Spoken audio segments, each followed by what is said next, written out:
be undefeated this year. We'll start things off with Bob Holt of the Arkansas Democrat-Gazette. Hey, Lane, how you doing?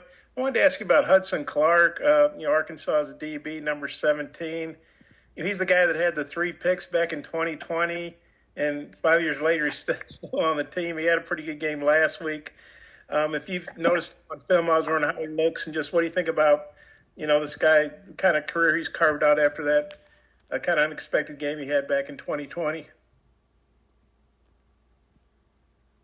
Yeah. He's, I would have thought at the beginning of the year by now he was done, but he's still around. He really, I think, is a really unique player that can play so many spots. He tackles so well, covers really well. He's the whole package. And I don't know this, but I would think that, he seems like the way that he plays and how tough that he plays, he's one of their, great culture leader guys also. I remember after that game, Arkansas announced on social media he was getting on scholarship, and you actually replied and congratulated him. I think you said you were happy for him or something like that. Do you remember doing that? And I guess that's something a lot of coaches might not do, but it's something you did. I do. It's kind of me. I wouldn't say something that other coaches don't do. I just thought, much as I didn't like being on the other side of it, it was a great story of a kid making huge plays in a game. And if I remember right, I think it had been their first conference win in years or something. So I just thought it was a really cool story, and a guy earning scholarship was really neat, even though we were on the bad side of it. Okay, thanks. Next is Brett Martell of the Associated Press.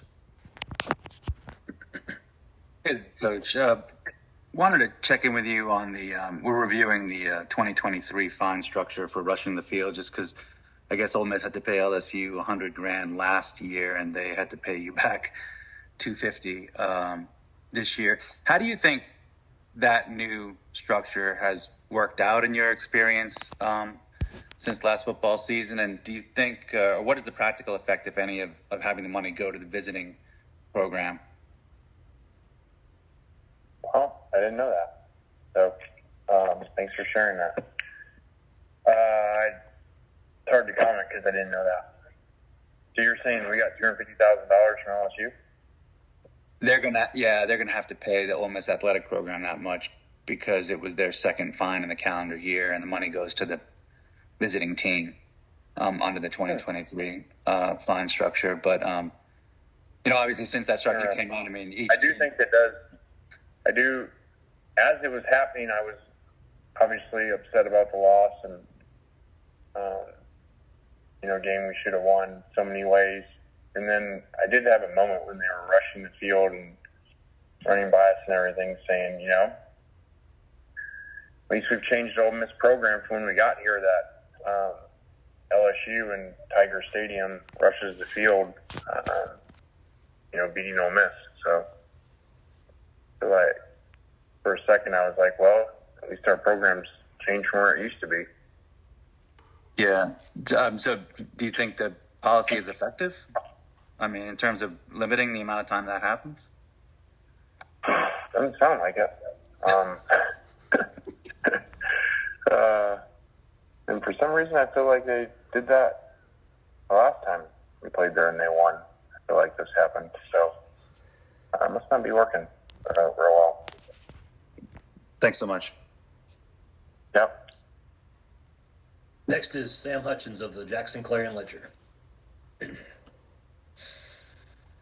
Hey, Lane, a little random, but this is about that Washington State game you guys scheduled in place of Wake Forest. I was just curious if you got any clarification. With what happened to the Pac-12, does Washington State still count as that power non-conference opponent that the SEC requires? Man, you guys are a lot of non-Arkansas questions here. So fines for running the field and What do they count? I believe they are still. I mean, I don't hope this isn't some story or article comes out of this, but I believe they're still considered Pac-12, and so they would qualify as Power 5.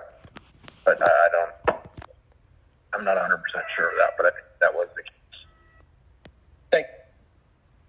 Yeah. Sam, if you're still there, I can answer that. He's correct. They do qualify for the requirement. Next, Okay. we'll go to Andrew Hutchison of the Best of Arkansas Sports. Hey, Coach, I'll get it back on the game this weekend. I'm curious, what has Pooh Paul meant to y'all's defense this year? He's awesome. He's such a cool kid and old school player. And I just love how he practices, how much he cares. Remember, we had a short field in LSU, and we held him to a field goal, and he came out yelling, "That's not enough. They shouldn't have scored at all." He's just, which unfortunately that's kind of rare nowadays. I really do think that players have changed due to a number of factors, including money. And how much they actually love the game. So, really cool when you find one. And with him coming back to Arkansas to play at his old school, just do you get an extra sense of motivation for him this week? Do you get a sense of that at practice? Yeah, but that's got to be handled right. You know, that doesn't always work. You know, so you can get too overhyped. So we're more focused on him just continuing to prepare and play the same way that he has been.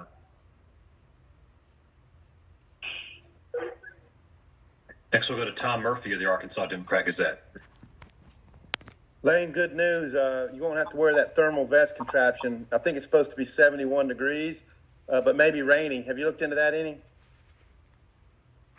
Yeah, I was told 60s and rainy.